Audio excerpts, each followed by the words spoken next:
ya con retraso desde el comienzo y entrar en el tiempo de la siguiente sesión, pues vamos a ir comenzando, ¿no?, con la sesión de hoy del Tercer Observatorio Internacional en Derechos Humanos. Bueno, gracias a todos y a todas, ¿no?, por asistir. Como saben, ¿no?, el tema de este tercer observatorio es, ¿no?, el de los derechos económicos, sociales, culturales y ambientales en la jurisprudencia de la Corte Interamericana. Y hoy vamos a comenzar con lo que es la primera mesa de hoy, pero es la cuarta, ¿no?, de este observatorio. Ya empezamos, ¿no?, ayer por la tarde, que tiene como tema el derecho a la familia y el derecho o los derechos de la niñez, ¿no?, o de la infancia, podríamos también decir, ¿no? Y bueno, para ello contamos con dos ponentes, el profesor Ignacio Campoy y la profesora Marta Yadira Robles. Los voy a presentar muy brevemente para no quitarles tiempo en sus ponencias. El profesor Ignacio Campoy es profesor titular de Filosofía del Derecho de la Universidad Carlos III de Madrid. Es también investigador del Instituto de Derechos Humanos Bartolomé de las Casas. Ignacio Campoy, bueno, ya hizo su tesis doctoral, ¿no?, en aquellos tiempos, sobre temas relacionados, ¿no?, con los derechos de los niños y las niñas, y es un tema, ¿no?, pues que no ha abandonado y que sigue trabajando y ha publicado sobre él muchos trabajos, ha realizado proyectos y también labores, ¿no?, de asesoría. Y en la actualidad Ignacio Campoy es además director del máster en Derechos Fundamentales de la Universidad Carlos III y además es responsable de la Clínica de Infancia del Instituto de Derechos Humanos Bartolomé de las Casas. Marta Yadira Robles es profesora, ¿no?, de Derecho de la Universidad de Monterrey, es además investigadora de la Academia Interamericana en Derechos Humanos. Ha desempeñado en la Universidad de Monterrey diferentes cargos académicos, directora de posgrados en Derecho, directora, ¿no?, del Departamento de Derecho, también arduas, ¿no?, labores, no siempre bien agradecidas, ¿no? Y es experta también en diferentes temas relacionados con la argumentación jurídica, con la bioética, también con el derecho a la salud y en general con los derechos, ¿no?, económicos, sociales, culturales y ambientales. Y en ese sentido además es presidenta, ¿no?, del Centro de Estudios en Derechos Económicos, Sociales, Culturales y Ambientales, ¿no?, de la Academia, ¿no?, Interamericana en Derechos Humanos. Bueno, ya sin más le voy a dar la palabra al profesor Campoy, que es quien va a comenzar con su ponencia. Muchas gracias. Muchas gracias, Patricia. Buenos días a todos los madrugadores, ¿no? Espero que no en breve no se arrepientan de haber continuado en la cama tan a gusto, ¿no?, sino que estén a gusto por haber venido aquí. Lo primero que quiero hacer es, evidentemente, agradecer al Observatorio Internacional de Derechos Humanos y al Instituto de Derechos Humanos Bartolomé de las Casas, pues por haber pensado en mí para estas jornadas, que como ya vimos desde ayer, pues resultan de gran interés, ¿no?, y yo creo que relevancia. Voy a intentar ajustarme completamente al tiempo porque son jornadas muy intensas, somos muchos, ¿de acuerdo? Luego siempre puede haber debate y esto también enriquece bastante las ponencias. Mi exposición, ¿de acuerdo?, va a tener como principales objetivos estos dos que señalo ahí, ¿no? Por una parte, pues es comprender cuál es el reconocimiento y la protección que se realiza de los derechos de los niños a la luz de la actividad de la Corte Interamericana de Derechos Humanos, en concreto, bueno, a la luz de las dos sentencias que me pidieron desde el Observatorio y desde el Instituto que analizara para la jornada de hoy. Y luego, un segundo objetivo, partiendo de esta base, pues sería reflexionar, pues señalando los elementos críticos a estas sentencias, pues cuál sería el adecuado sistema de reconocimiento y protección de los derechos de los niños conforme al modelo de los derechos humanos. La metodología, por lo tanto, pues es explicar en un primer lugar pues los grandes lineamientos del sistema de reconocimiento y protección de los derechos de los niños en su conexión con la Convención Americana de Derechos Humanos y con las consecuencias que ya digo que tengo que analizar o que vamos a ver en esta exposición. Y luego pues realizar ese análisis crítico de las sentencias a la luz de los derechos de los niños. En este sentido, digamos que el esquema que voy a seguir, no porque tenga la mente cuadriculada, sino también, ¿no?, sino para que me parece que es fácil su seguimiento, pues explico un poco cuáles son los hechos de la sentencia, es decir, presento la sentencia sobre qué versaban. Luego señalo, bueno, cuáles son las resoluciones que se hizo, cuál fue la solución que dio la Corte Interamericana ante esos supuestos de hecho.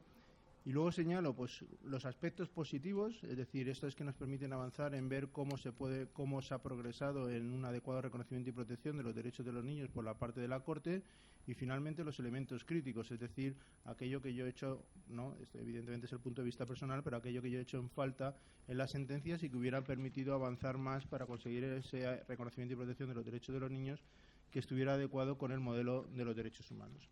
Pero como antes decía, pues antes de analizar las sentencias, para entenderlas y para entender por qué yo señalo que unos son los aspectos positivos y por qué yo señalo que algunos son los elementos críticos, pues me veo casi en la obligación de realizar algunas consideraciones previas, de dónde partimos, ¿no? Es decir, eso que he dicho antes, bueno, pues dónde establecemos las sentencias y la actividad, por lo tanto, en ese momento de la Corte Interamericana, respecto a los modelos de los derechos de los niños. En este sentido es importante entender que la Convención, de acuerdo, Americana de Derechos Humanos es del año 1969 y esto pues la coloca en un momento de la historia muy concreto y es un momento en que, ahora digo los dos lineamientos, ¿no?, pero en un momento en el cual podemos señalar que respecto a los derechos de los niños estamos en un sistema o en un modelo de reconocimiento y protección que podemos denominar como proteccionismo tradicional, ¿de acuerdo?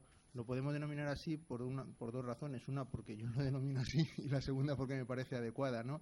¿Y qué quiere decir con esto del proteccionismo tradicional? Pues básicamente, ¿no?, en una sola idea fuerte, me parece, es entender que los niños son unas personas en una situación de especial vulnerabilidad. Bueno, digamos que en este momento histórico incluso no se consideran que estén en una situación de especial vulnerabilidad, sino que dadas sus condiciones, sus imperfecciones, ¿no?, los niños son personas que están en situación de vulnerabilidad, son seres vulnerables, ¿de acuerdo?, por sí mismos, por su condición, ¿de acuerdo? Y en este sentido, lo que se señala en este sistema de proteccionismo es, sin embargo, estos niños están indefensos y tenemos que protegerles, ¿de acuerdo? Por lo tanto, tenemos que crear todo un sistema para proteger a la infancia respecto a los daños que puedan venir de terceras personas e incluso frente a los daños que se puedan producir a sí mismos, ¿de acuerdo? Esa es toda la idea. Digamos que es un sistema que de alguna manera corre paralelo y no corre igual que el modelo de los derechos humanos, ¿de acuerdo? Porque aquí el principal fin no es garantizar digamos, el libre desarrollo de la personalidad del niño. La idea, el fin de este sistema es proteger al niño mientras es niño, dadas sus imperfecciones e incapacidades, mientras no se llega a la adultez.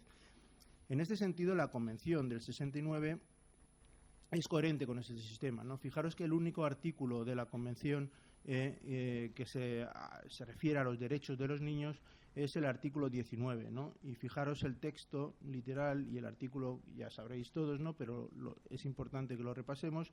Dice sobre los derechos del niño: todo niño tiene derecho a las medidas de protección que su condición de menor requieren por parte de la familia, de la sociedad y del Estado. Es decir, casa plenamente con lo que he señalado como es el modelo del proteccionismo tradicional.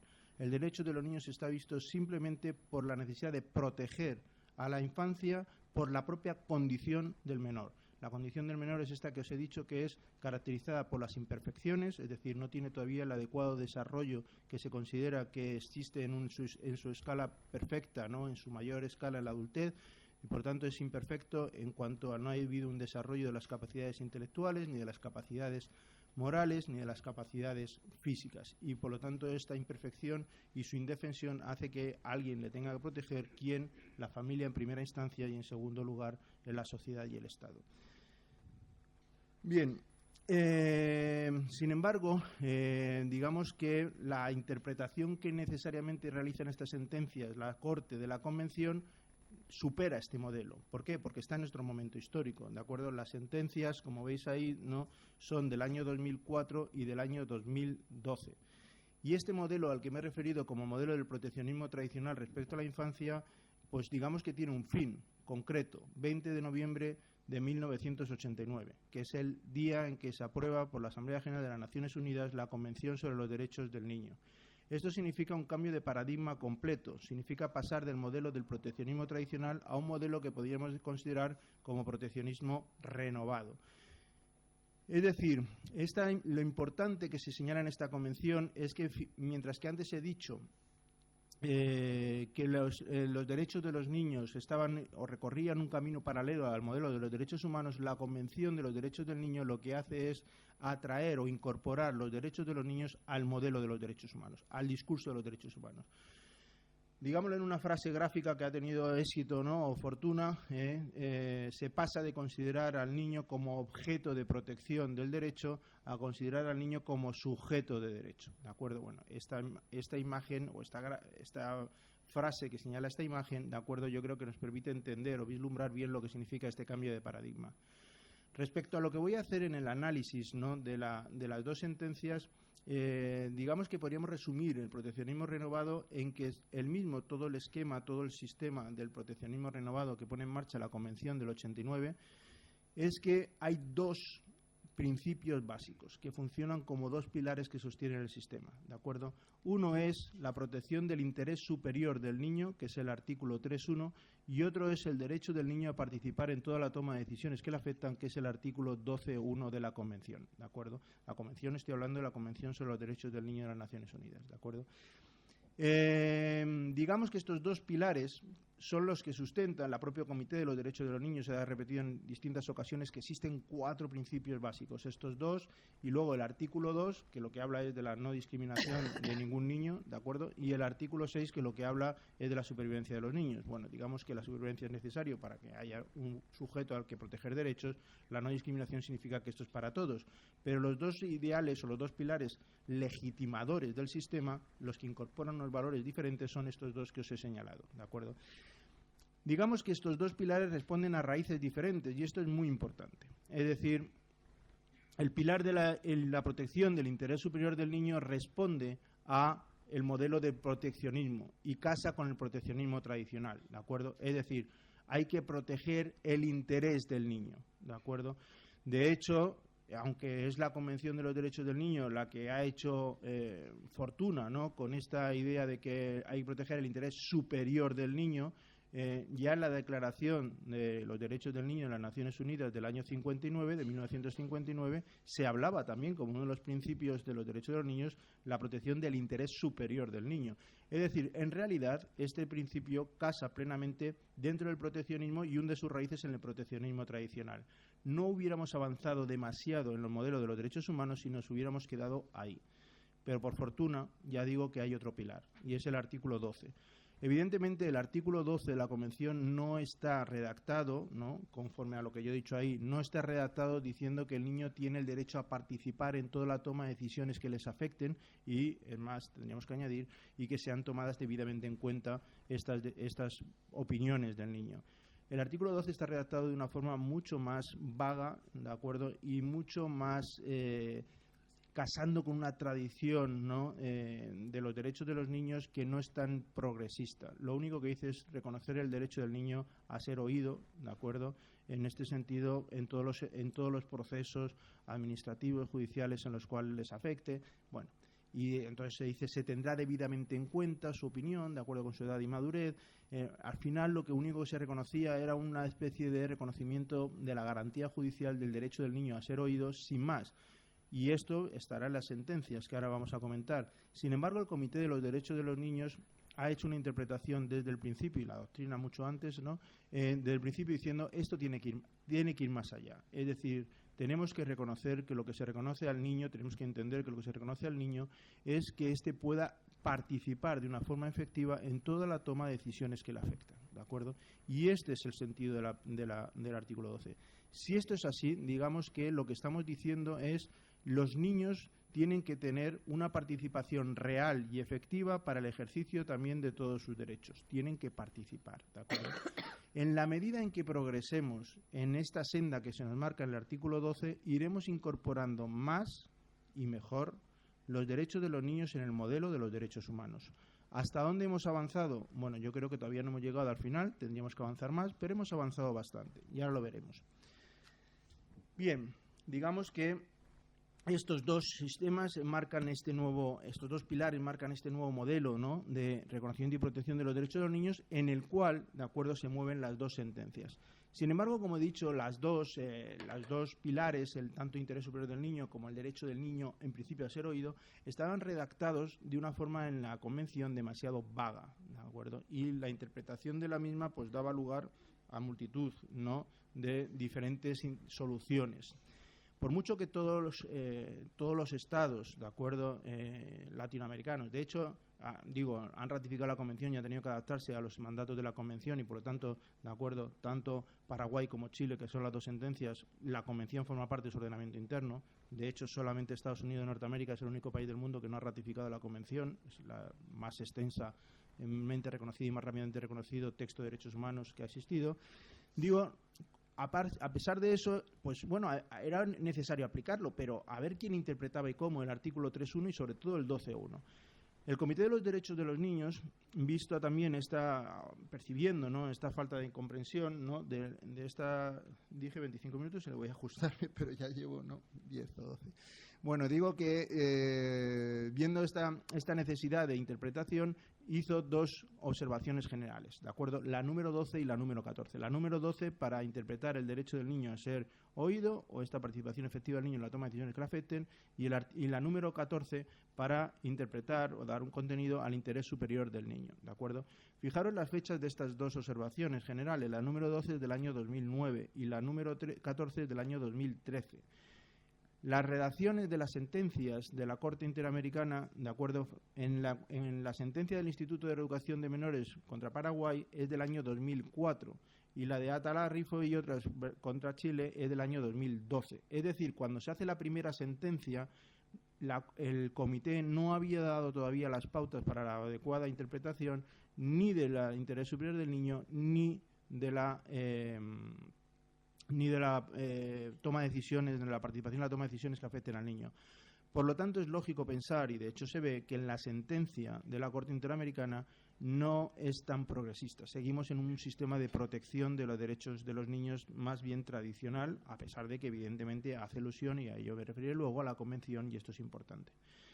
La de Chile, sin embargo, cuando se hace es en el año 2012, es decir, el comité ya había dicho por lo menos cómo había interpretado el derecho del niño a ser escuchado, pero no había dicho todavía cómo interpretaba el interés superior del niño. Y esto se observa en la sentencia perfectamente. La sentencia hace alusión ya de una forma bastante adecuada a la interpretación que le da el comité a lo que significa el derecho del niño a ser escuchado, a la participación del niño en la toma de decisiones que le afectan, ¿de acuerdo? Y esto es muy importante, esto está ausente en la anterior sentencia. Sin embargo, no hace, creo, una interpretación del interés superior del niño que hubiera hecho de haber podido leer la observación general del comité, ¿de acuerdo? Ahí todavía el interés superior del niño, si bien es progresista lo que dice, pero sigue todavía anclado a concepciones anteriores, ¿de acuerdo? Bien, yo creo que, o por lo menos era mi pretensión, ¿de acuerdo? Nos hemos colocado en dónde estábamos cuando se crea la Convención, ¿de acuerdo? Cómo estaba el modelo de reconocimiento y protección de los derechos del niño, cómo estábamos cuando se dan las dos sentencias de la Corte Interamericana. Vamos entonces a ese esquema que he dicho, ¿no?, para interpretar o para entender estas dos sentencias adecuadamente. ¿Cuáles son los hechos de la sentencia del Instituto de Reeducación del Menor contra Paraguay? Bueno, por lo que nosotros nos encontramos ahí es que hay una detención, ¿no?, de niños en contra de los estándares internacionales de privación de libertad de los niños en todos los sentidos y de una forma muy grave, ¿de acuerdo? La situación que viven los niños en esa institución, que en realidad no deja de ser, como ahí se dice, ¿no?, a pesar de que se llame instituto, en la propia sentencia se reconoce que es un establecimiento para internar niños en conflicto con ley, el cual está integrado mayormente por niños que provenían de sectores marginados, y esto lo quiero subrayar por lo que voy a decir al final de los elementos críticos, incluso en las conclusiones, ¿de acuerdo? Lo de que estaba mayormente por niños provenían de sectores marginados. Digo, la situación en este instituto, que ya sabemos que no es un establecimiento en realidad penitenciario, ¿no?, era una situación completamente indigna e inhumana, ¿no? Hay tratos crueles, inhumanos y degradantes de los niños por parte de la policía, por parte de los otros niños, hay torturas, hay una sala de torturas, bueno, como decía Ricardo García Manrique ayer, a lo mejor no hay que alimentar tampoco el morbo, ¿no?, pero digamos que si uno lee todos los testimonios de los propios niños y los familiares, ¿no?, y bueno, y las ONG, ¿no?, de los que participan, ¿no?, como representantes de lo que existía ahí, pues digamos que a uno le sobrecoge, ¿no?, con terror la situación que vivían los niños. Bueno, pues de todo, ¿no? Ya digo, torturas sistemáticas y por parte de los policías, y palizas, y alimentos, pues como en el acorazado Potemkin con gusanos, no había camas, violaciones, bueno, todo. Entonces, digamos que hacinamiento, ¿no? La situación es absolutamente tremenda, que yo creo que solamente se puede definir con esto. Es una situación absolutamente indigna, ¿no?, absolutamente inhumana, el trato que se le daba a los niños. Luego hay otra situación, ¿no?, que es que además en una situación procesal los niños, como estaban ahí reconocidos, había niños sin condena y no había ninguna clase de separación entre niños en los cuales solamente pues la policía había decidido, ¿no?, que serían procesados, pero todavía no se había iniciado el proceso, hasta niños que habían sido condenados y que estaban allí cumpliendo su pena. Es decir, había sin ninguna diferenciación en ningún tipo, un completo unificación, ¿no?, de todas las situaciones procesales de los niños, también por edades, ¿de acuerdo? Había un niño, pero bueno, había otros también de edades superiores. Tengamos en cuenta que en este momento en Paraguay la mayoría de edad se alcanza a los 20 años, pero hay niños por encima de los 20 años, hay uno incluso de 24 años.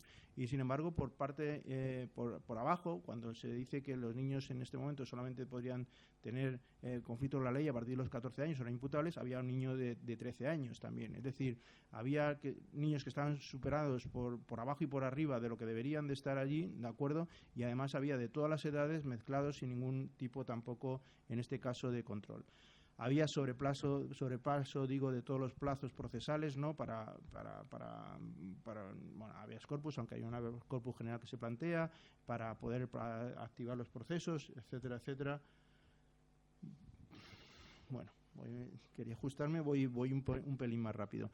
Esta situación existía, ¿de acuerdo? La primera denuncia que se hace ante la comisión es del año 96, ¿de acuerdo? Pero lo que pasó y lo tremendo que pasó también, aparte de todas estas condiciones, es que hay 3 incendios, ¿de acuerdo?, en el propio instituto. En el primer incendio, del 4 de abril de 2000, hay 9 niños muertos. Solamente señalo los muertos, pero evidentemente hay muchos niños que sufren quemaduras de muy grave consideración, ¿de acuerdo? ¿Y cómo se realizan los incendios? Bueno, en fin. El segundo es del 1 de marzo de 2001 y en el tercero, el 25 de julio de 2001, aparte de todo de ser un incendio, de nuevo, que no sabe quién lo ha provocado, parece que es un motín también por parte de los niños por las situaciones en las que viven.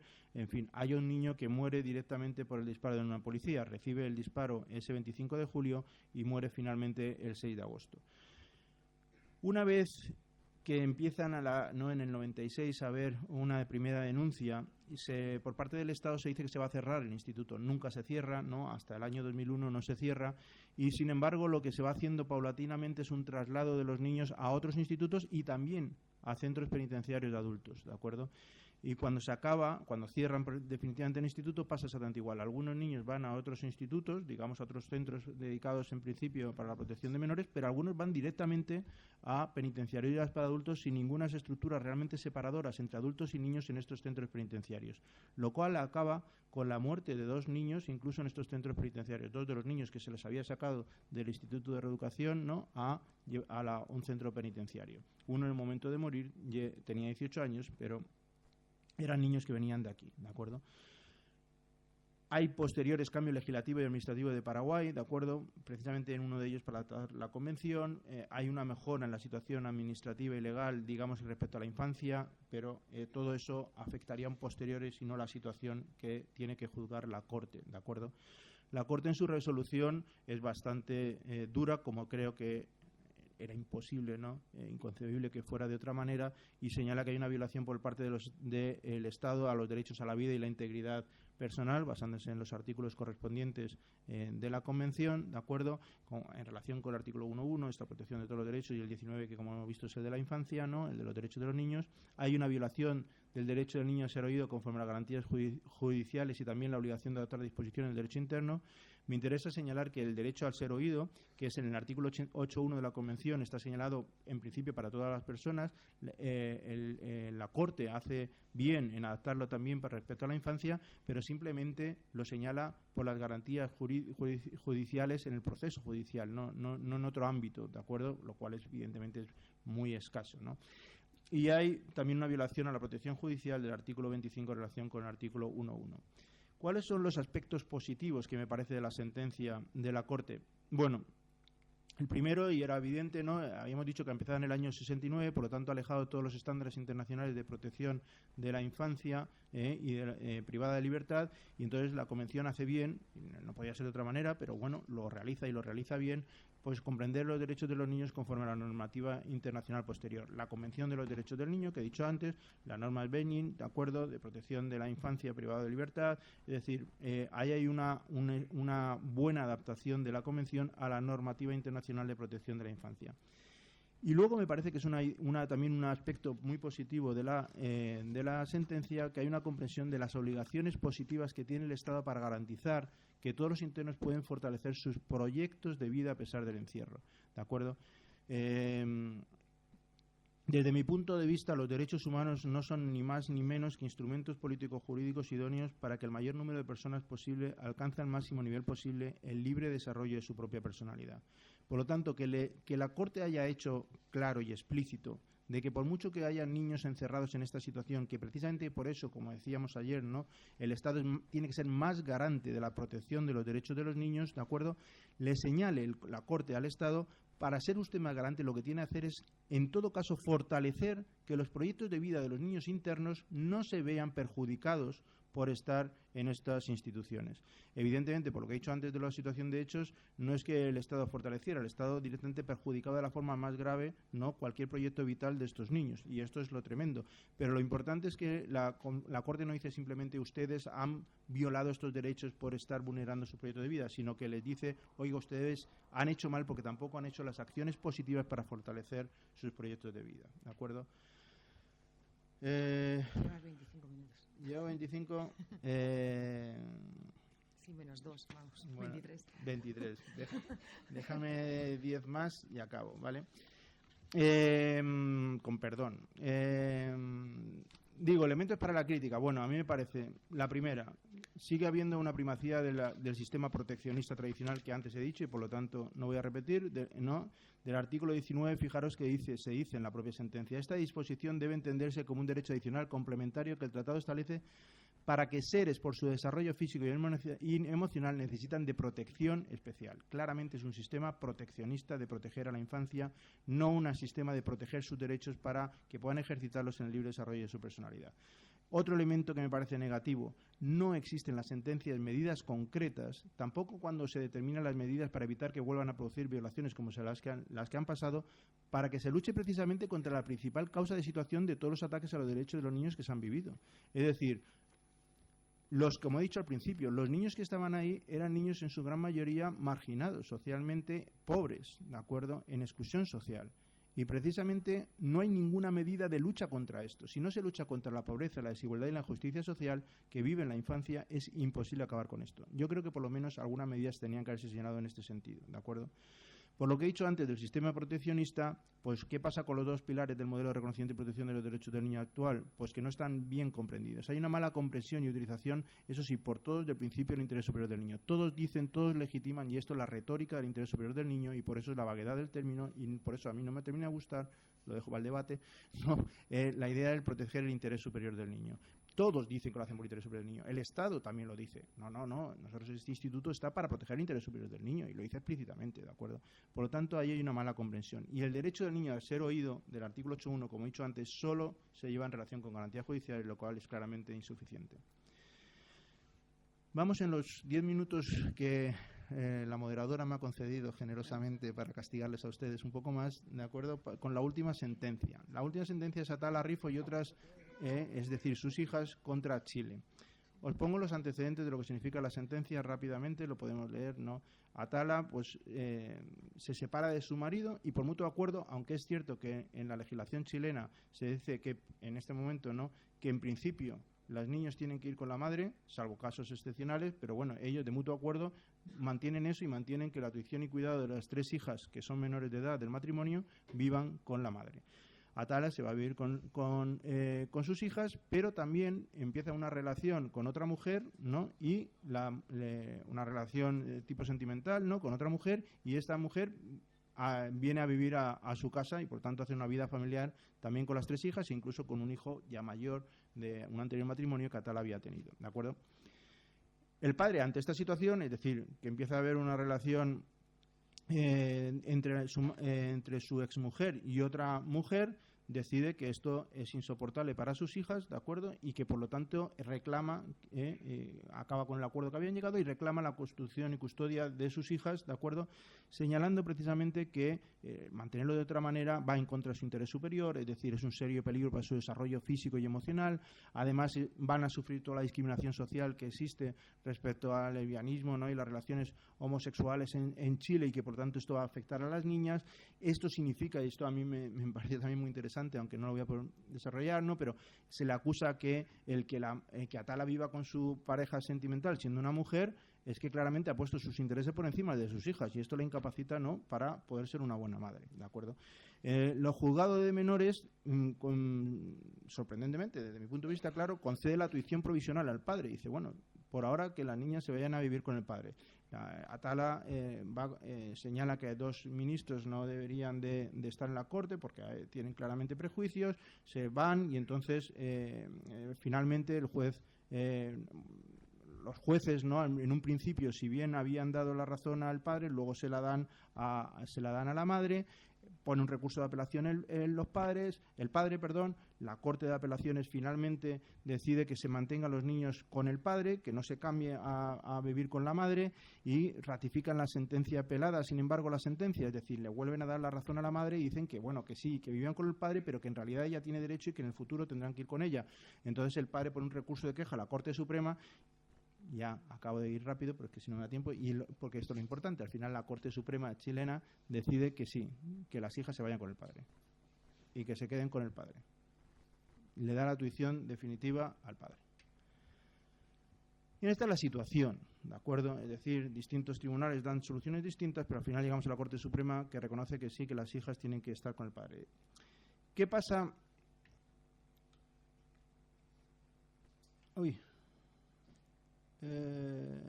Que me he ido para atrás.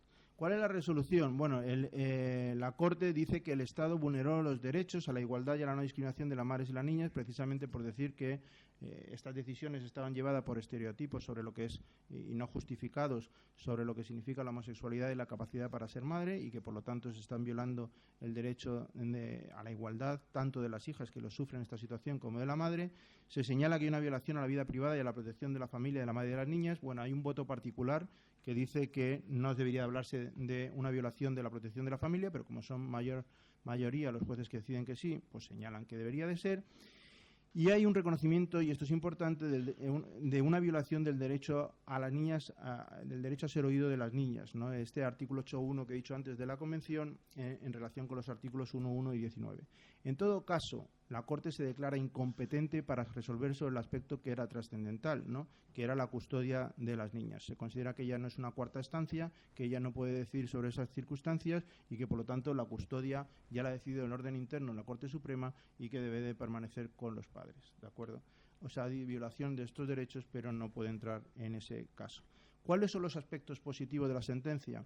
Bueno, yo creo que un aspecto muy positivo es que realmente hay una lucha decidida por parte de la Corte contra todos los estereotipos, los mitos, quiero señalar, ¿no?, patriarcales y homófobos que existen no solamente en la sociedad chilena, según se parece que se pone de manifiesto, sino lo que es más importante, ¿no?, en los tribunales y en el padre con su demanda, y en los tribunales al aceptar la demanda del padre y al hacerse partícipe de esas decisiones, ¿de acuerdo? Es decir, todas estas cuestiones de, bueno, como hay una relación sexual de la madre con otra mujer, pues es que pone por encima sus intereses personales y egoístas por encima de su deber como madre, tiene se habla, ¿no?, de que esto no protege la familia normal y tradicional, que es la que se tiene que proteger.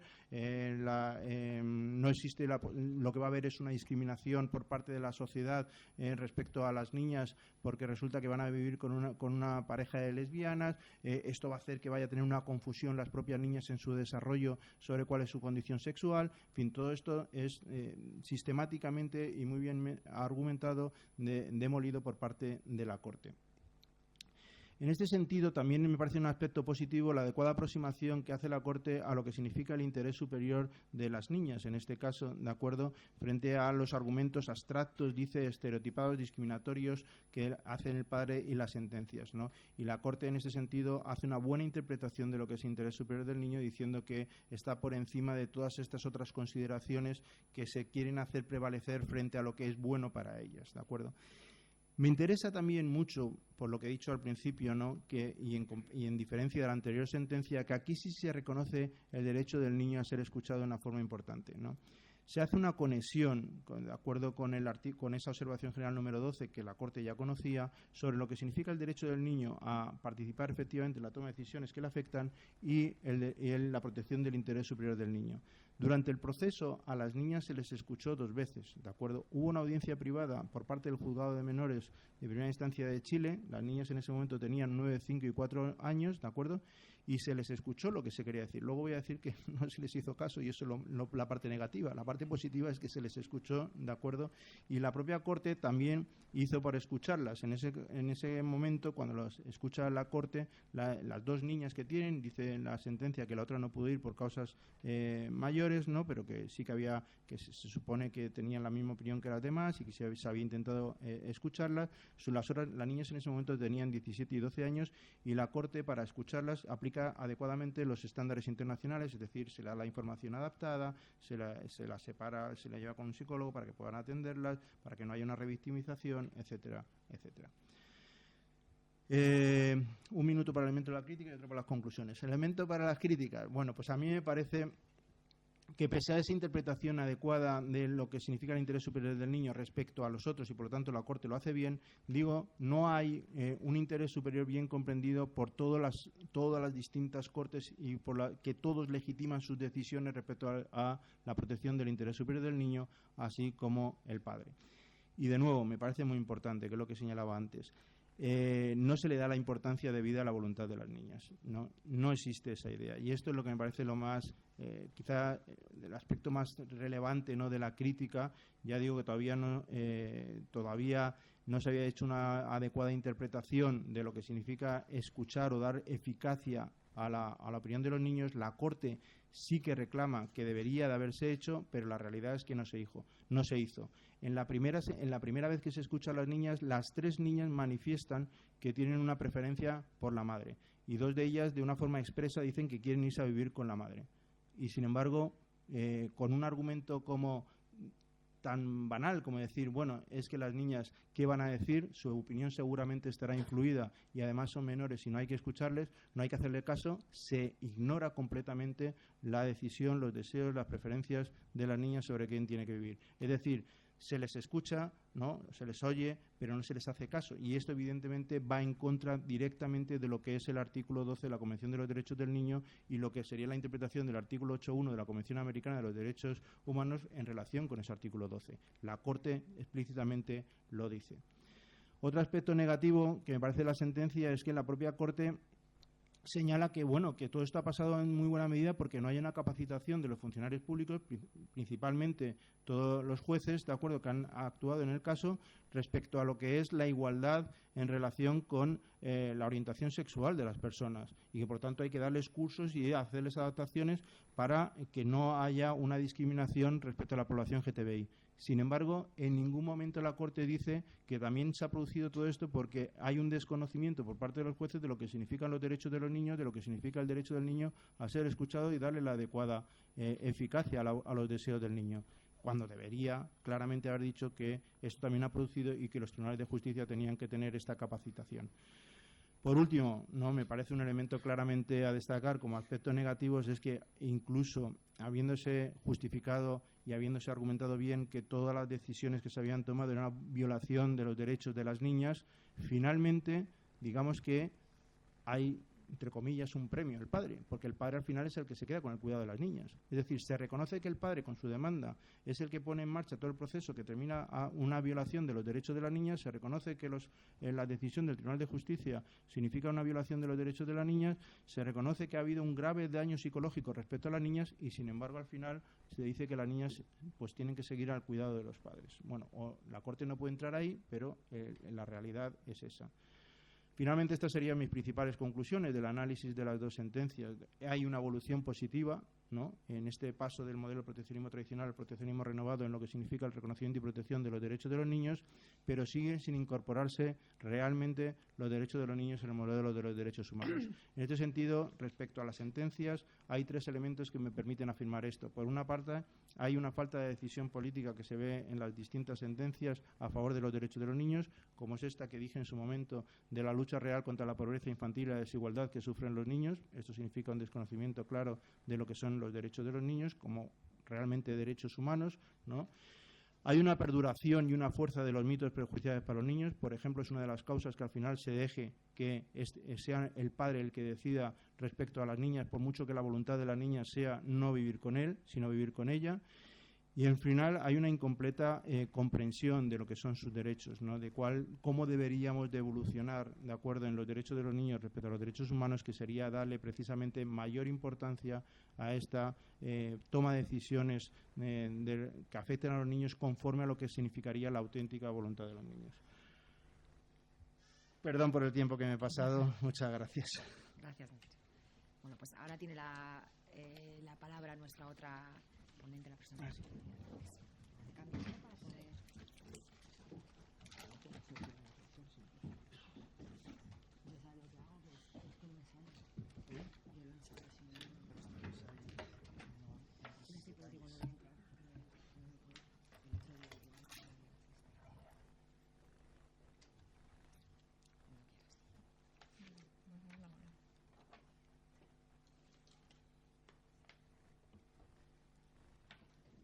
Muy bien, buenos días a todos y a todas.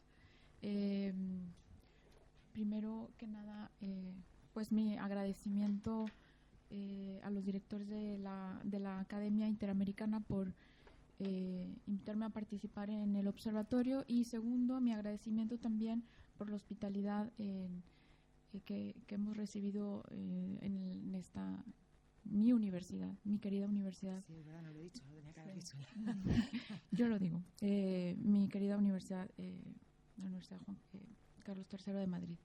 Pues bueno, sigo con la temática de esta mesa y continúo también entonces con el análisis de dos sentencias con los mismos derechos que ya ha apuntado el profesor Ignacio.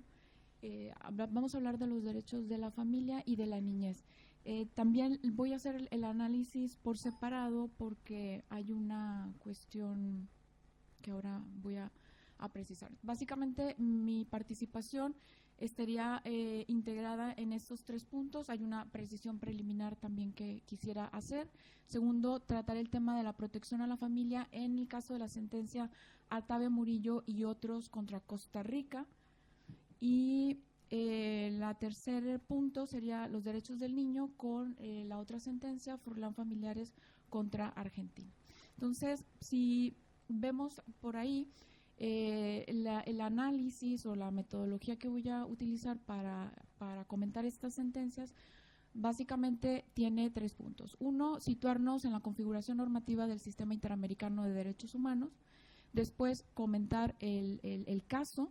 Y dentro del caso me interesa precisar las líneas jurisprudenciales que traza la sentencia, trazadas por la sentencia, y luego ver cómo la misma Corte pues ha reiterado, avanzado o retrocedido en estas líneas jurisprudenciales en los temas de derecho a la familia y derecho de los niños. Y finalmente, pues unas conclusiones de la primera y de la segunda sentencia. Lo mismo es para la de Furlan. Entonces, básicamente es la misma metodología en los dos casos. Bueno, muy bien. Entonces, primero, precisión. La protección de los DESCA, lo hemos estado comentando desde ayer, en el sistema interamericano pues está prevista en el artículo 26. Sin embargo, como lo comentamos también ayer, pues a la fecha no se ha declarado la violación al artículo en ninguno de los casos.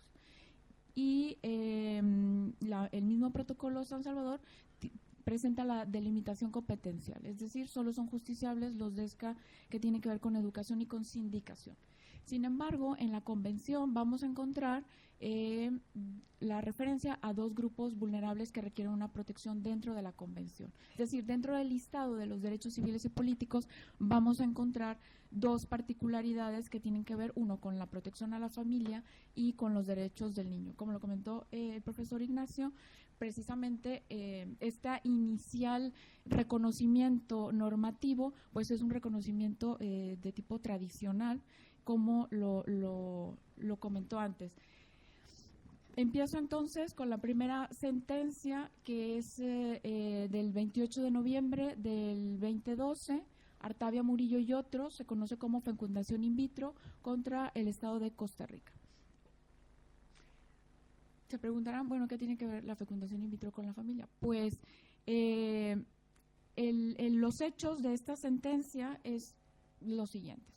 El Estado de Costa Rica emitió un decreto por allá de 1995 que permitía a todas las mujeres en situación, matrimonios, tengo que decirlo, matrimonios, parejas en matrimonio que tuvieran problema de infertilidad para ir a la seguridad social para el procedimiento de fecundación in vitro y poder entonces formar una familia. Un colectivo de Costa Rica interpone una acción de inconstitucionalidad ante la Sala Constitucional porque argumentando que la fecundación in vitro atentaba contra el derecho a la vida, básicamente por el tema de la pérdida embrionaria de este procedimiento. Entonces, la Sala Constitucional otorga, declara la inconstitucionalidad del decreto y se suspende. Y quedaron alrededor de 19 parejas en trámite unos ya estaban en el proceso de fecundación y los otros estaban como en la lista. ¿Qué sucede? Pues de esas 19 parejas, 7 acuden a la Corte Interamericana para hacer valer estos derechos. Básicamente voy a ubicarme en el 17, que es el tema que trata de la familia. Sin embargo, lo que hace relevante o que marca un hito en esta sentencia es que la Corte relaciona el derecho a fundar una familia, ¿sí?, a contraer matrimonio y a fundar una familia con el derecho a la vida privada, es decir, que el Estado no tenga injerencia en las decisiones que yo tomo. Y me parece entonces que esta sería la interpretación más interesante del que hace la Corte. También la sentencia refiere al artículo 5, que ya lo hemos comentado, de la integridad personal, y el 7, el derecho a la libertad personal, en el tema de que no puede haber injerencias en la vida privada, en la de su familia, en su domicilio o en su correspondencia. De tal suerte entonces que la Corte Interamericana señala que hay un orden de protección en el sistema interamericano que protege a la familia. Va a ser el artículo de 17 y el artículo que habla sobre la injerencia en la vida privada. Entonces, en esta sentencia yo destaco 3 aspectos, digamos, que me parecieron importantes. La sentencia es muy rica, trata otros temas, debo de decirlo, pero creo que para el efectos de esta mesa yo destacaría estos 3 líneas precisadas en la sentencia. Primero, el derecho a la vida familiar y la vida privada y la relación que hace la Corte con otros derechos. Segundo, cuáles son los efectos de prohibir la fecundación in vitro y su relación con el derecho a la vida. También en este sentido, la Corte, esta sentencia es paradigmática, bueno, es una sentencia hito, porque es la primera vez que la Corte hace una definición del ámbito de protección del ser no nacido. Y al final, la sentencia hace un análisis de los derechos perjudicados a las presuntas víctimas con el derecho protegido, que fue la vida. Y hace ahí un juicio de razonabilidad sobre estas dos consideraciones. Muy bien, entonces, primero, el alcance de los derechos de la vida privada y familiar en relación con otros derechos convencionales. La Corte considera que se trata de un caso donde hay una combinación o una interrelación de varios aspectos de la vida privada que se relacionan con el derecho a fundar una familia, el derecho a la integridad física y mental, lo vamos a ver más adelante, y específicamente me interesa resaltar el tema de los derechos reproductivos de las personas, porque también la sentencia habla del derecho a la salud, en la vertiente de la salud reproductiva de las mujeres que se vieron afectadas por esta intromisión en su vida privada.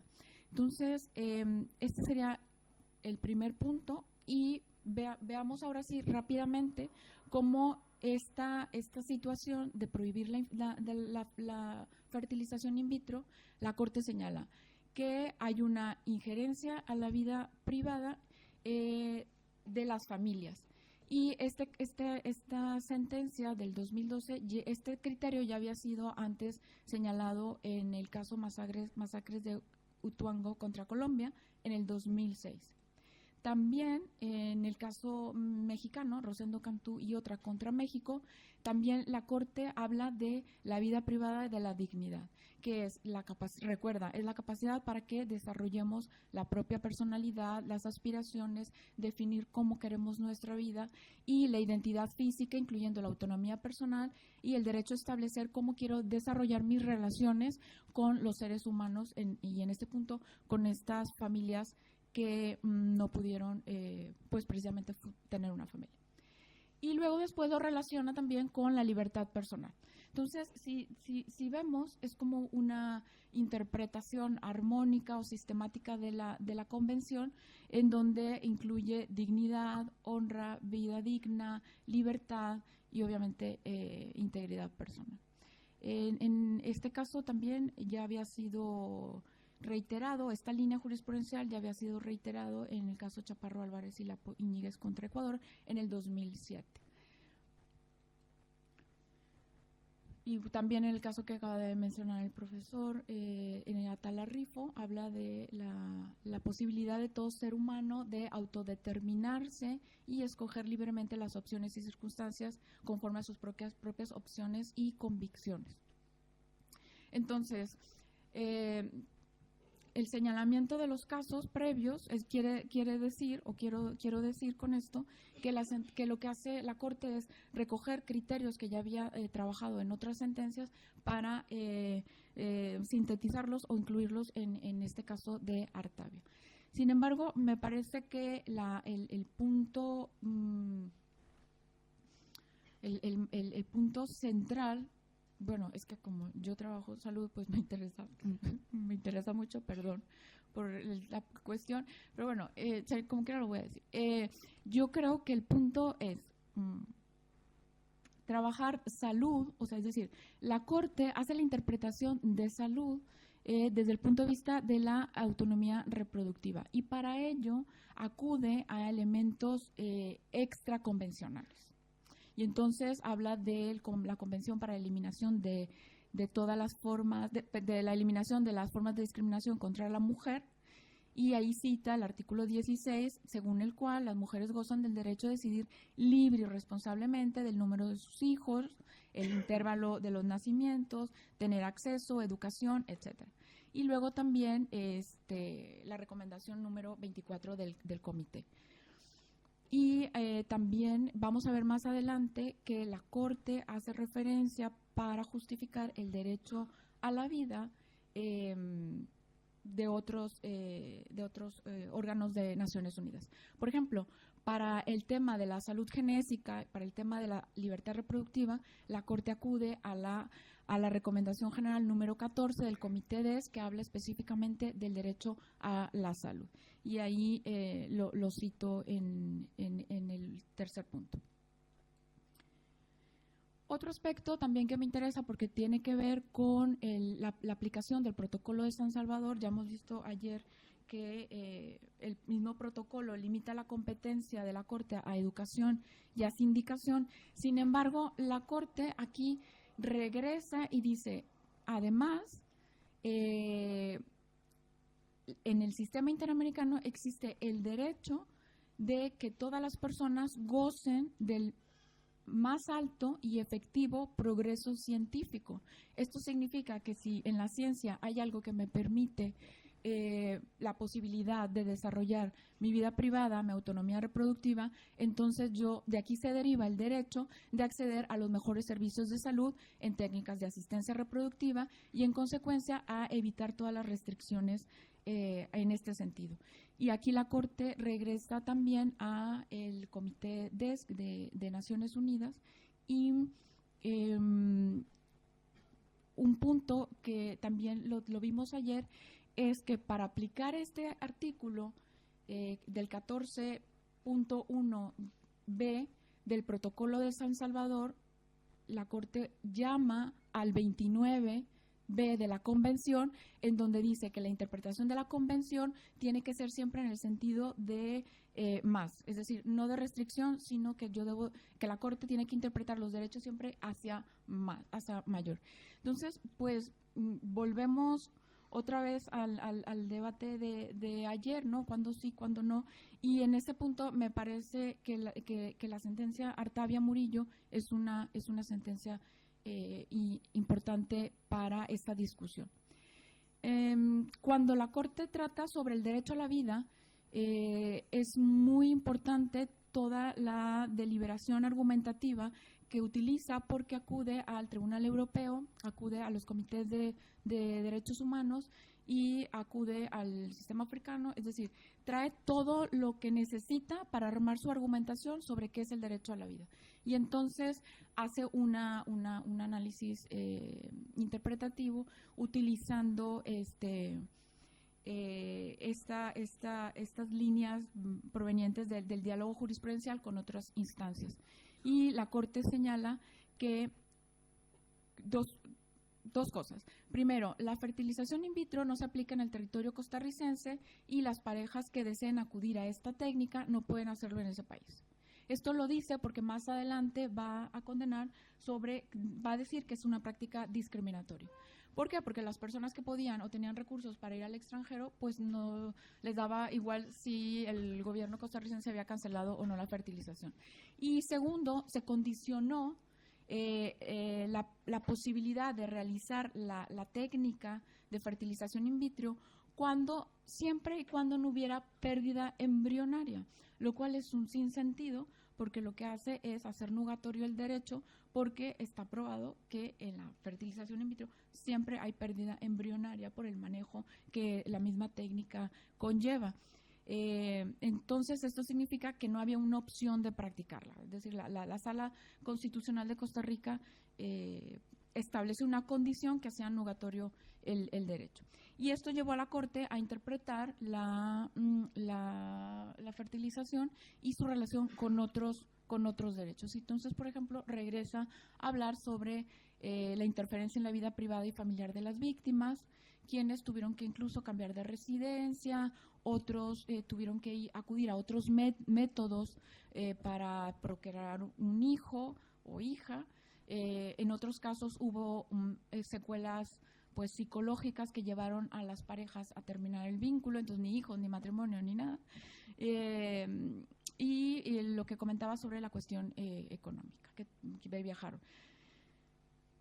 Cuando la Corte va a analizar la vida, pues lo decía hace un momento, hace una interpretación conforme al sentido corriente de los términos, hace una interpretación sistemática e histórica, hace una interpretación evolutiva y refiere al objeto y fin del tratado. No voy a entrar en esto, solo lo quería precisar porque pues, no me alcanzaría el tiempo, pero está ahí la sentencia para quien quiera revisar la interpretación que hace sobre el sentido, sobre el derecho a la vida. Y lo que decía hace unos minutos, utiliza criterios del sistema universal, regionales, europeos y africanos para llegar a esta conclusión.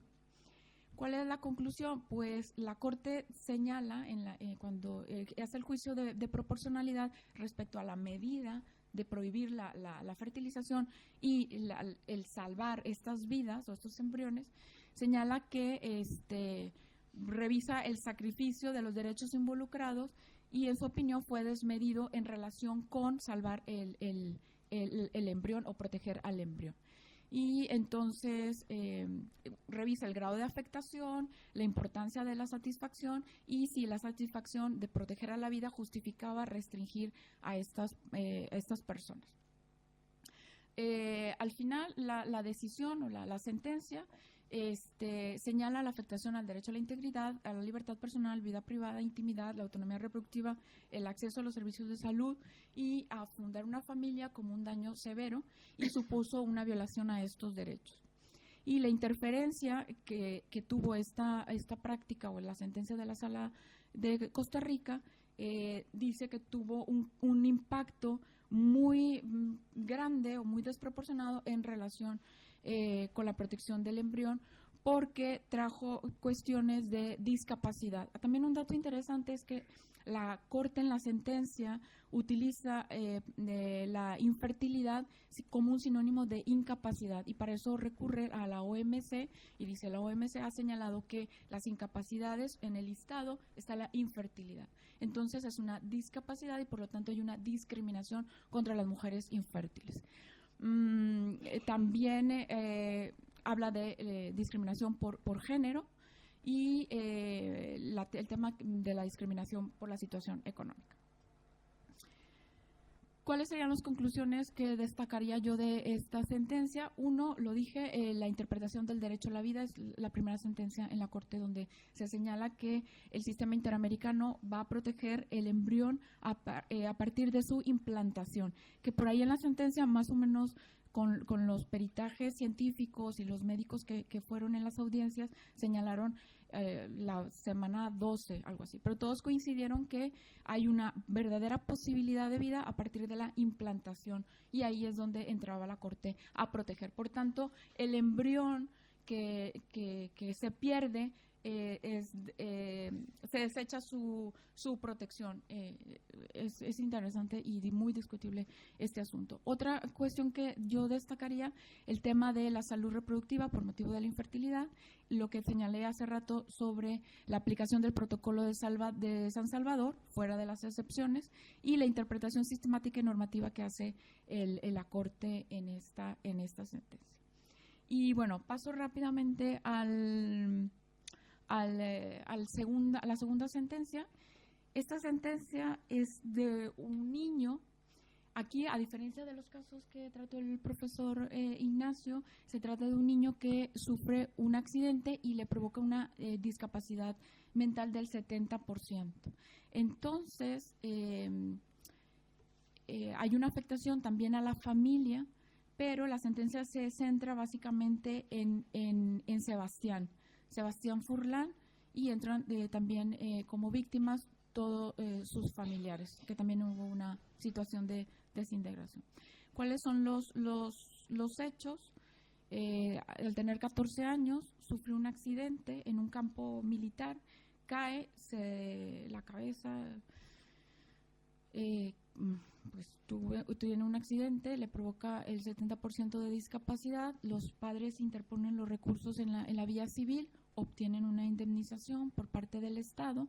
Sin embargo, el tema está vinculado aquí con la propiedad. Me lo pasé muy rápido, pero ahora lo comento. Esta sentencia relaciona niños con la propiedad, porque niños, y no todos los niños, sino, lo dije ahora, los niños en situación de discapacidad, pero aparte, como el niño Furlan tuvo una indemnización provocada por el accidente, la Corte entró a señalar que esa pensión o esa indemnización formaba parte de su patrimonio, es decir, de su propiedad. Y es otra interpretación también interesante de la propiedad, diferente de la que vimos ayer con las comunidades indígenas, propiedad colectiva, etcétera, etcétera. Bueno, a ver, rápido les comento. El padre de Sebastián obtiene la indemnización, pero en esa época en Argentina estaba en una situación de crisis y le dice el Estado, este dinero que tienes por la indemnización de tu hijo lo puedes cobrar de dos maneras. Uno, en pago efectivo diferido, o dos, la suscripción de bonos consolidados emitidos a 16 años de plazo. El padre debía el abogado del juicio por el que obtuvo la indemnización y aparte necesitaba urgentemente el dinero porque Sebastián necesitaba atención médica y por la condición de su accidente. Y entonces el padre elige la suscripción de los bonos para tener en ese momento, es decir, suscribe los bonos y después va y los vende y al final recibe 116,000 en bonos que luego se convirtieron en 38,000 pesos argentinos de los 130,000 pesos que ordenó la sentencia. ¿Qué significa eso? Pues que no le quedó nada. Entre los abogados, el médico, el hospital y todo, el padre no puede atender las necesidades médicas de Sebastián y entonces su abogado le recomienda solicitar una pensión vitalicia por invalidez, por la incapacidad mental. Este segundo juicio, cuando solicitan la pensión, los tribunales argentinos pues tardan muchísimo y no tienen una sentencia favorable. En el tema de los derechos de los niños, yo quisiera aquí destacar algunos antecedentes. ¿Por qué es importante, Sebastián? Porque es la situación de niño, pero en situación de discapacidad. Ya la Corte había resuelto antes los casos de niños, como el que comentó el profesor Ignacio, de los niños, pero en situación de detención. Hay otros casos de niños, como el caso Villagrán Morales y otros, conocido como Niños de la Calle en 1999, el caso de los hermanos Gómez Paqueyauri contra Perú, es un caso de desaparición.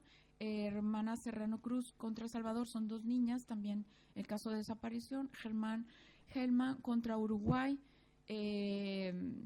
también es una situación de una mujer embarazada que es desaparecida y luego el niño le es privado y va a otro, termina el niño en Argentina. Y el caso de las niñas de la señora Atala. Entonces, ¿qué podemos ver? La Corte sí ha estado resolviendo temas de niños, pero en situación de discapacidad, digamos que esta sentencia marca una línea jurisprudencial ahí interesante.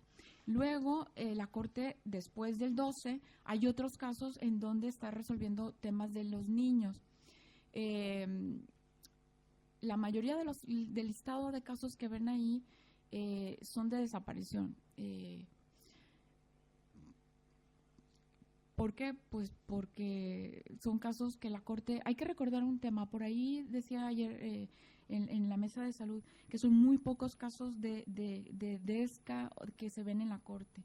Por una razón bien simple, de los 380 y tantas sentencias que ha dictado la Corte en 17, 18 años, la mayoría… El primer lugar de las sentencias son casos de ejecuciones extrajudiciales, se lleva el primer lugar. El segundo lugar son torturas. Y el tercer lugar de casos que la Corte resuelve son desaparición forzada. Entonces, ¿qué tenemos que ver? Pues estamos viendo una situación, ya lo decía ayer muy atinadamente la maestra María, o sea, es una situación fáctica que está viviendo la Corte. Entonces, en ese sentido, me parece que es como debemos entender o analizar los casos. Es decir, si de 387, más de 100 son extrajudiciales, es que por ahí lo conté, pero de los 387 hasta el viernes que salí de México, que revisé el portal, más de 200 son extrajudiciales, tortura y desapariciones. Entonces estamos viendo una situación interesante del contexto que vive el continente. Entonces estos casos, de estos casos de extrajudiciales, de tortura y de desapariciones, la Corte ha estado trabajando en protección a niños. Niños que, pues niños torturados, o niños en la cárcel, o niños desaparecidos. Entonces, creo que por ahí podemos destacar un trabajo en ese sentido de la protección de los derechos de los niños, y como mencionó el profesor Ignacio, una evolución en la interpretación sistemática con otros sistemas normativos como el universal y el europeo o el africano, etc. Muy bien. Entonces, el segundo tema, es decir, uno es el tema de los niños en situación de discapacidad, como el caso de Sebastián, y el otro aspecto que yo destacaría de la sentencia es que la Corte refiere al derecho de la propiedad privada. La Corte señaló que el no pago completo, es decir, de los 130,000 pesos que le hayan quedado solo 38,000 y que después se le hubiera negado una pensión de invalidez de por vida, el no pago completo de la suma que Sebastián tenía derecho a recibir lo ubicó en una situación de vulnerabilidad especial. ¿Por qué? Porque se trataba de una familia pobre y además de un niño con una discapacidad. Entonces estamos hablando de una situación de interconexión de la discriminación o en la vulnerabilidad. La Corte especificó que no había que los tribunales argentinos tenían que haber considerado esta situación de vulnerabilidad de Sebastián para tomar otra medida. Es decir, si es cierto que le habían pagado, que si el padre eligió una opción que no fue la mejor, pero también había la opción de tener una pensión, pues tendría que los tribunales haber tomado en cuenta la situación para que el niño pudiera tener acceso a los servicios de salud. Termino entonces concluyendo, destacaría yo 3 aspectos de esta sentencia. El primero, lo comenté hace rato, la situación agravada de vulnerabilidad de Sebastián como menor de edad, discapacidad, familia bajo recursos. Después, la Corte señala la necesidad de que haya una asesoría especializada cuando estén involucrados menores. Sí, porque el padre de Sebastián no tuvo una asesoría en materia de menores que la Corte consideró que debe de existir tanto en el área penal como civil. Y tercero, destaco también, lo comenté en la mañana cuando desayunaba con la maestra Irene Sobrino, también desayuné con la otra maestra Irene, pero lo comenté con la maestra Irene, que es uno de los casos donde la comisión ha solicitado la aplicación del 26 y solo hay un voto de una jueza diciendo que debe haberse aplicado el 26, más que todo utilizando el 29, es decir, la interpretación siempre hacia mejor y no hacia restricción de los derechos de los niños.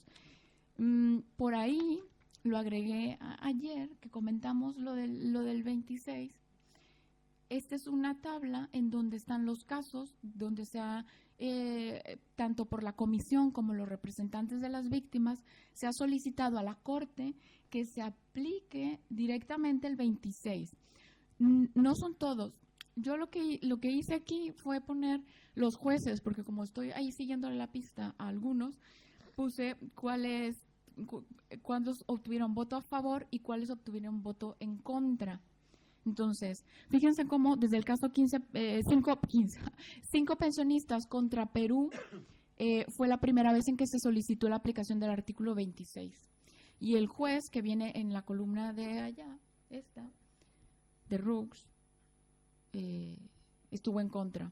Y luego, en el mismo caso, Sergio García Ramírez, mexicano, dijo, sí estoy, pero no ahora, después. Hay como cantinfleo, muy mexicano.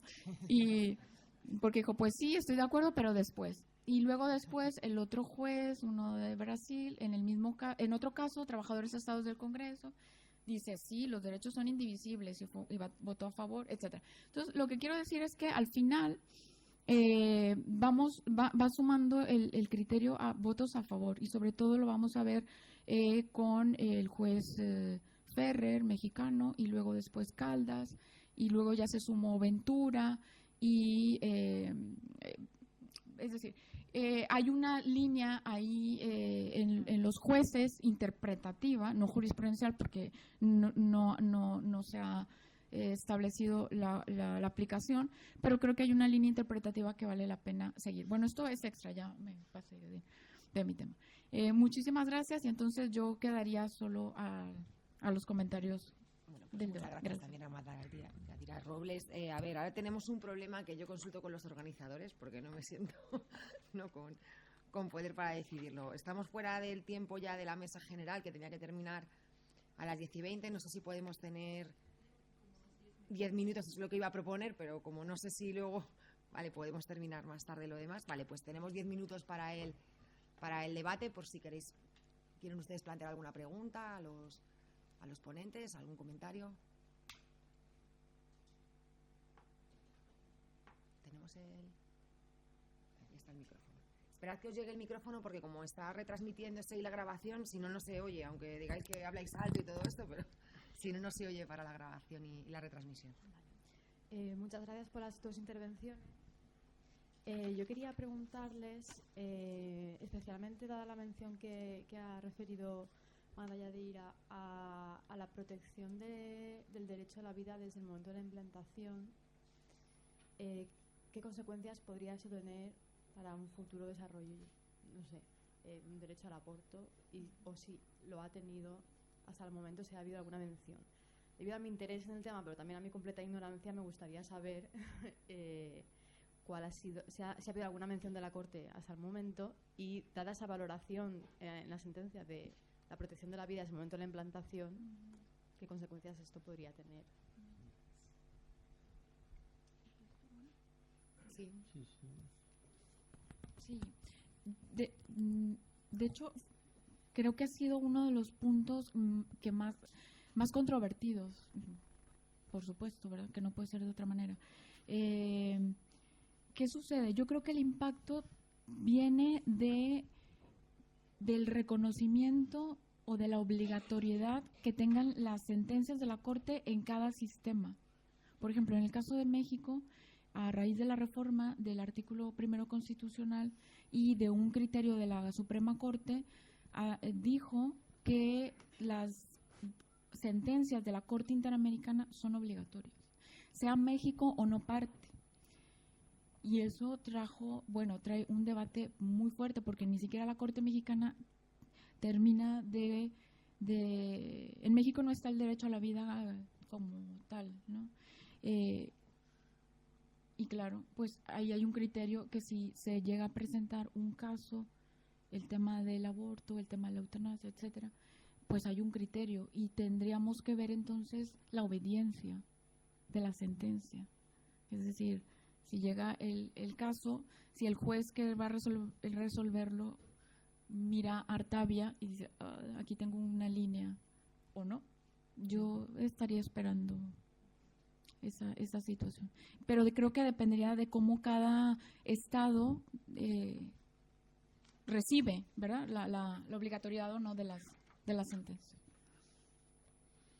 En realidad, la experta de la profesora Robles, pero vamos, por añadir una cosa por si sirve, simplemente diría que la Corte tiene este carácter subsidiario sobre la legislación interna. En este sentido, no hay la Convención de los Derechos del Niño, que sería la única, porque ya hemos visto que la Convención Americana de Derechos Humanos respecto a los derechos de los niños, seguramente está ese artículo 19, y en la Convención de los Derechos de los Niños no hay ninguna posibilidad de interpretar si a favor o en contra del derecho, porque es que directamente el artículo 1 de la Convención de los Derechos de los Niños dice se considera niño todo menor de 18 años.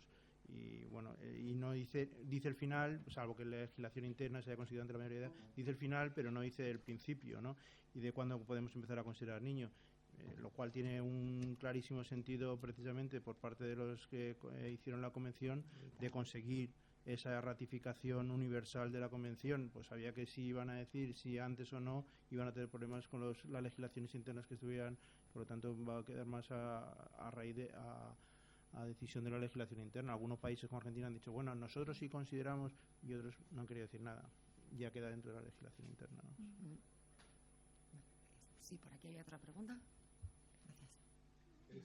Una pregunta por el profesor Campoy. ¿El niño tiene un derecho a ser oído? Pero esto no significa que la autoridad tiene una obligación a decidir como el niño pide. ¿Cómo se relacionan las dos situaciones?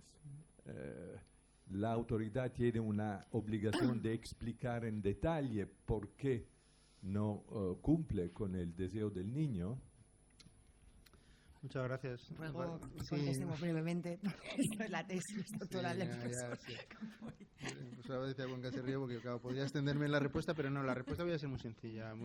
Es decir, legislación, lo que existe en la legislación es exactamente lo que está señalando, y lo que dice el Comité de los Derechos de los Niños y lo que dice la propia Corte, ¿no?, Interamericana. Es decir, el derecho del niño a ser escuchado, lo que significa no solamente escuchar en la toma de decisiones que le afectan, y en concreto en los procesos judiciales que estamos viendo, sino luego en motivar si se aparta de la decisión del niño, por qué se aparta de los deseos del niño. Por lo tanto, lo que se dice es se le escuchará y se atenderá a sus decisiones conforme a los criterios de la edad y madurez del niño.